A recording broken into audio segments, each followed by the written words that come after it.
ইতিমধ্যেই কিন্তু প্রচার প্রচারণায় সরগরম হয়ে উঠেছে পাবনা।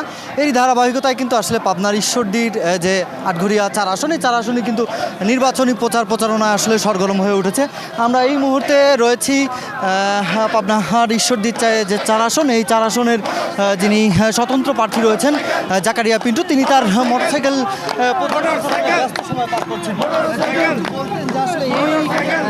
জাতীয় সংসদ নির্বাচনে আপনি কেমন সাড়া পাচ্ছেন ভোটারদের মধ্যে? ইনশাল্লাহ ব্যাপক সাড়া পাচ্ছি। এবং বললাম তো যে বিশেষ করে আমার মা বোনদের কাছে মানে তারা আমাকে এক নজর দেখার জন্য রাত্রে শীতের মধ্যে 12টায় ঘুমিয়ে গেছে, শোনার পর তারা ঘুম থেকে উঠে এসে আমাকে দেখছে, জড়িয়ে ধরছে, আশীর্বাদ করছে। এবং ময়মুরব্বী আর তরুণ ভোটার যারা, তাদের মধ্যে কিন্তু ব্যাপক একটা ক্ষোভ আছে যে আমার সঙ্গে যে অন্যায় করা হয়েছে, এই অন্যায়ের প্রতিফলন হিসাবে তারা আগামী 12 তারিখে মোটরসাইকেল প্রতীককে তারা ধানের শীষ মনে করেই ভোট দেবে, এরকমও কথা বলে আমার। অবশ্যই আমরা দেখেছি যে আসলে আপনি তো নির্যাতিত একজন বিএনপি নেতা এই ঈশ্বরদীর বুকে। আসলে দল থেকে যেহেতু আপনাকে মনোনয়ন দেওয়া হয়নি, অন্য একজন পেয়েছে, সেক্ষেত্রে আপনি কেমনটি ভাবছেন? না, এটা আসলে দুঃখজনক ভাবার আর কি। ব্যাপারটা হচ্ছে কি যে ধানের শীষ প্রতীকটা যদি দল সঠিক বিএনপির হাতে দিত, আমাকে বাদ দিয়েও যদি অরিজিনাল বিএনপির কারো হাতে পড়তো, হয়তো আমাদের এই দুঃখ কষ্ট হতো না, জনগণ মেনে নিত, আমরা মেনে নিতাম। কিন্তু এই ধানের শীষ মনোনয়নটা ছিনতাই হয়ে গেছে এবং প্রকৃত বিএনপির হাতে পড়ে নাই। বিএনপিতে গুপ্তচর ঢুকেছে একজন এবং আন্তর্জাতিক চক্রান্তের একটা এজেন্ট, সে বিএনপিকে ধ্বংস করার জন্য এসেছে, তার হাতে পড়েছে। এই জন্যই আরো ঈশ্বরদী আটঘরিয়া মানুষ ঈশ্বরদী আটঘরিয়াবাসী সাধারণ জনগণকে কি বার্তা দিতে চান এই নির্বাচনে?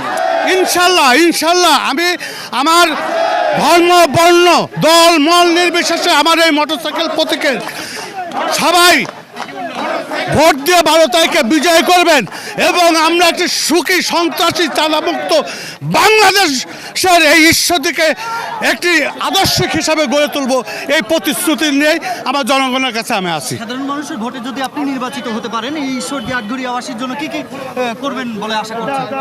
ওই যে আমি তো বলেছি আপনাদের বারবার, সেটা হচ্ছে যে আমাদের তো নিয়মিত যা আসে সেটা হয়, কিন্তু আমাদেরকে একটা এলাকার প্রার্থী হিসাবে যদি সংসদ সদস্য হই, আমাদের প্রথম টার্গেট হবে কৃষি, বেকারত্ব, শিক্ষা, মৎস্য, এই যে বিষয়গুলা, এইগুলাকে আমি মনে করি সবচেয়ে গুরুত্ব, এবং নারী শিক্ষা, শিশু এবং নারী চিকিৎসা, এই ব্যাপারগুলো অত্যন্ত গুরুত্বপূর্ণ।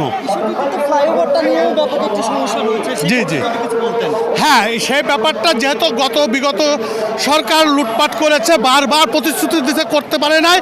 ইনশাল্লাহ আগামী দিনে যদি বিএনপি ক্ষমতায় আসে, আমি আশা করি এবং বিশ্বাস করি এবং এর সমাধান আমরা করব এবং করতে পারবো ইনশাল্লাহ। ধন্যবাদ আপনাকে, অসংখ্য ধন্যবাদ। হ্যাঁ প্রিয় দর্শক, আমরা কিন্তু আসলে এই ঈশ্বরদী আটঘরিয়া যে 4 আসনটি রয়েছে, এই 4 আসনে যেমনটি আসলে আজকে দেখছি যে আসলে এই দাসুরিয়া অঞ্চলে এখন যে পথসভাটি এবং গণসংযোগ করছেন তিনি, এই গণসংযোগে কিন্তু আসলে হাজারো মানুষ কিন্তু আসলে সাধারণ ভোটার যারা রয়েছেন তারা এবং এই মোটরসাইকেল প্রতীকের যারা সমর্থকেরা রয়েছে তারা কিন্তু আসলে এই পথে কিন্তু শোডাউন করছেন এবং তিনি কিন্তু আসলে বিভিন্ন জনের কাছ থেকে ভোট চাচ্ছেন এবং নানা প্রতিশ্রুতি দিচ্ছেন। আসলে এই ছিল আপনার 4 আসন থেকে আসলে স্বতন্ত্র প্রার্থী জাকারিয়া পিন্টুর এই নির্বাচনী পথসভা থেকে আজকে সর্বশেষ তথ্য।